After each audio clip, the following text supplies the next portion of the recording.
నమస్తే friends, welcome to Politicos. సమాజంలో పేదరికం అనేది ఒక పెద్ద శాపం. అయితే దీనిని నిర్మూలించడానికి ప్రభుత్వాలు ఎన్నో రకాల సంక్షేమ పథకాలను ప్రవేశపెడుతూనే ఉన్నాయి. అసలు ఈ ప్రభుత్వ సంక్షేమ పథకాలు క్షేత్రస్థాయిలో ఎలా పనిచేస్తాయి? ఒక సామాన్య కుటుంబానికి ఇవి ఏ విధంగా అండగా నిలుస్తాయి? అసలు వీటి ద్వారా పేదరికం శాశ్వతంగా ఎలా తొలగిపోతుంది?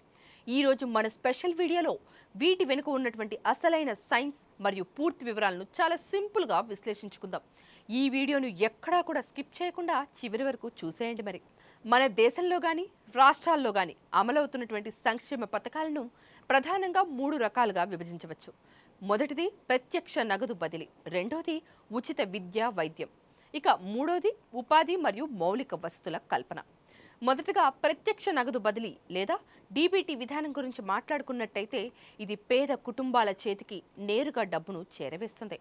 రైతు భరోసా, పెన్షన్లు లేదా మహిళలకు ఇచ్చే ఆర్థిక సాయం లాంటివి ఇందులోని భాగమే. ఈ డబ్బు వల్ల పేద కుటుంబాలు కొనుగోలు శక్తి కూడా పెరుగుతుంది. చేతిలో నగదు ఉండటం వల్ల వారు రోజువారీ అవసరాలకు అప్పులు చేయాల్సిన పరిస్థితి కూడా తప్పుతుంది.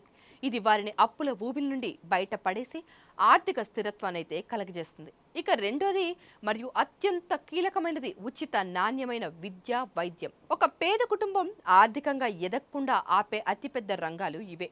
ప్రభుత్వాలు ఉచితంగా నాణ్యమైన విద్యను అందించినప్పుడు ఆ కుటుంబంలో చదువుకున్న పిల్లలు భవిష్యత్తులో మంచి ఉద్యోగాలు కూడా సంపాదించి వారి కుటుంబాన్ని పేదరికం నుంచి శాశ్వతంగా బయటకు తీసుకురాగలుగుతారు.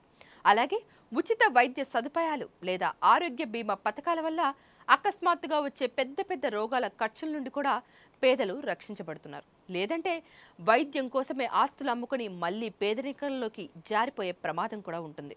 ఇక చివరిగా ఉపాధి హామీ పథకాలు మరియు రేషన్ వ్యవస్థ. ఇవి పేద ప్రజలకు కనీస జీవన భద్రతనైతే కలుగజేస్తాయి. ఉపాధి హామీ ద్వారా గ్రామాల్లో పనులు దొరికితే రేషన్ ద్వారా కడుపు నిండా అన్నం కూడా దొరుకుతుంది. ఈ విధంగా ఒక మనిషికి కనీస అవసరాలైన కూడు, గుడ్డ, గూడుతో పాటు వైద్య విద్యం కూడా అందినప్పుడే సమాజంలో అసమానతలు పూర్తిగా తగ్గుతాయి. ఇవన్నీ కలిసి ఒక చైన్ లాగా పనిచేస్తూ పేదరికాన్ని నిర్మూలించడంలో కీలక పాత్రనైతే పోషిస్తున్నాయి. చూశారు కదా, ప్రభుత్వ సంక్షేమ పథకాలు అనేవి కేవలం ఉచితాలు మాత్రమే కాదు, అవి ఒక పేద కుటుంబానికి సమాజంలో గౌరవంగా బ్రతకడానికి, ఆర్థికంగా పైకి ఎదగడానికి ఇచ్చే ఒక బలమైన తోడ్పాటు. అయితే ఈ పథకాలు అర్హులైన ప్రతి ఒక్కరికి అవినీతి లేకుండా అందినప్పుడే నిజమైన మార్పు సాధ్యమవుతుంది. సంక్షేమ పథకాలపై మీ అభిప్రాయాలేంటో కింద కమెంట్ సెక్షన్లో మాతో షేర్ చేసుకోండి. మేము మీకు ఖచ్చితంగా రిప్లై ఇస్తాం. ఈ వీడియో మీకు నచ్చినట్టయితే లైక్ చేయండి, మీ ఫ్రెండ్స్ అండ్ ఫ్యామిలీతో ఖచ్చితంగా షేర్ చేయండి. ఇలాంటి మరిన్ని ఇంట్రెస్టింగ్ అనాలిసిస్ కోసం మన ఛానల్ను ఇప్పుడే సబ్స్క్రైబ్ చేసుకోండి. Thank you for watching. Signing off. Please subscribe to the channel and download the Politicos app from the links in the description.